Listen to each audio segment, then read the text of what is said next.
You think spirituality is always soft light and gentle humming. You think the path is flowers and comfort, and that every meditation should soothe your nerves. That is a comfortable myth we tell ourselves. There is a darker truth beneath the sweetness, and when you touch it, you either grow or you break.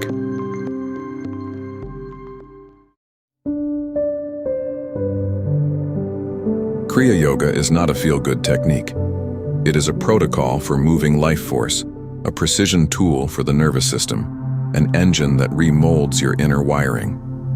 When that engine is turned on, things that were buried will surface. They do not surface politely. They arrive like riptides. Old memories, raw anger, grief carried from childhood, shameful secrets you forgot. All of it rises with the current. This is the first dark face of the path, the clearing out of what you thought you were. You will notice it physically. Sudden jolts, waves of heat or cold, insomnia that surprises you, strange body sensations along the spine, or a disordered appetite. People panic and think they are becoming ill. They run to the internet and read the worst-case scenarios. But many of these symptoms are simply energy in motion, the body recalibrating, old programs dissolving. Yet because these changes are foreign, many abandon the practice. They mistake purification for pathology. There is a second danger, psychological.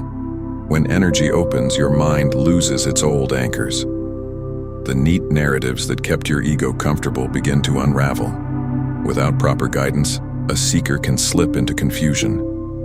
You may swear you've had revelations one day and doubt everything the next. You may float between grandiosity and despair. This instability is common. The mind hates emptiness. In the absence of its usual stories, it will invent new ones, often louder, more dramatic, and more dangerous. Then there is the trap of spiritual pride. Beware this quietly deadly poison. As your meditations deepen, you will notice subtle changes, a quiet confidence, a clarity of thought, an absence of fear. Some of these are real fruits, but others feed a different hunger, the hunger to be recognized as special. A disciple begins to compare. I meditate more than them. My experiences are deeper. I see things they do not. That pride is not enlightenment. It is ego wrapped in saffron robes. Kriya can sharpen your power. Without humility, that sharpening becomes a weapon. Beware the subtle arrogance that convinces you that difficult means superior. That is a lie the path will punish. You will also face relational isolation. As your inner world reorganizes, common conversations with friends and family may feel hollow. People will not understand your altered priorities. They will see you change and worry.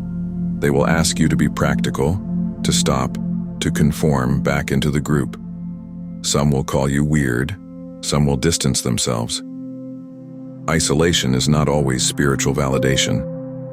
It is a test of whether your practice is ego-driven escape or genuine integration. If you run to solitude seeking to avoid relationships, the path will harden you. Integration does not mean abandoning the world. It means living with deeper presence in it. Another hidden danger is the wrong teacher. Desperation draws many to charismatic leaders promising easy attainment. A true teacher will test you, not pamper you. He will be precise about discipline and will refuse your sentimentalities. But there are predators who misuse spiritual vocabulary to control, seduce, and manipulate. If a guru asks for blind surrender to satisfy his pride or demands secrecy to hide abuse, run. Authentic initiation raises your responsibility and your inner alignment. It does not chain you in dependence.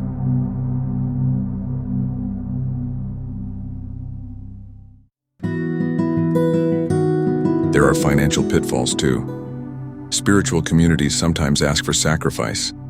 Sacrifice is noble when consensual and transparent, but beware the subtle coercion that ties self-worth to donations and loyalty. If your value as a seeker is measured by how much you give to someone else's bank account, you have moved from devotion into exploitation. The path of liberation does not demand your destruction for another's comfort. Yet for all the darkness, there is a deeper, kinder truth. These tests are not punishments. They are thresholds. The movement of energy is a sacred cleansing. The dissolution of egoic stories is the path of freedom. When you accept the burning without clinging, you are refined. That fire detaches you from what limits you. It does not annihilate you. It redeems you. So how do you survive and thrive through the dark side? First, preparation. Before you engage advanced practices, stabilize your life. Simple things matter: regular sleep, balanced diet, minimal intoxicants. Build resilience in your body and mind. 2 nights of sober sleep do more for a beginner than a month of half-hearted practice. Second, guidance. Don't attempt dangerous unknowns alone. Find a teacher who holds lineage, clarity, and accountability. Not the flashy celebrity who promises fast miracles, but the one who demands integrity. A teacher's role is to anchor your energy and help you integrate what emerges. Third, practice integration. Make time daily to ground. Walk barefoot. Serve quietly. Keep a journal. When intense emotions come up, don't fight them. Witness them. Name them. Allow them to move through rather than build a new story around them.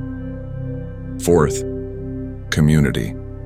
Build a small circle of real practitioners, not casual likes on social media, but people who will sit with you during storms. Real spiritual life is not isolation. It is the heat of shared practice tempered by mutual responsibility. Fifth, ethics. Let your actions mirror your inner work. Purification without ethical clarity becomes cleverness. Your spiritual life must be accountable. Speak truth. Be honest about mistakes. Do not hide darkness in the name of mystique. Lastly, know this: the dark side is temporary. The discomfort has purpose. When the storm passes, you will find a quieter sky. That doesn't mean the path ends. You will always meet new layers. But each time you face the clearing, you gain steadiness. You return to the world more capable, more compassionate, and less attached to your small self. If you are on this path and you are frightened, know this: fear is natural. Fear is not a sign to stop automatically. It's a sign to check your support, reassess your lifestyle, slow down, get a teacher, take care of your body, lean into community. Those who run away from the heat may never see the gold hidden beneath. To the seekers who are curious but uninitiated, do not mistake romanticism for readiness. Kriya Yoga is potent because it changes the engine of life. Respect it, prepare for it, and understand that the most valuable teachers are those who teach you to be responsible for yourself. In the end, the dark side is not an enemy. It's an ally disguised. It burns away what masks your true nature, often in ways that sting and unsettle. But when you learn to sit in that fire with awareness, the heat becomes a crucible. The ember that remains is not small or fragile. It is the light of a self that has been tempered and freed. Be careful, be disciplined, be compassionate with yourself and with others. Walk slowly, make your practice honest, and when the darkness comes, don't run. Sit down, breathe, and let the truth do its work.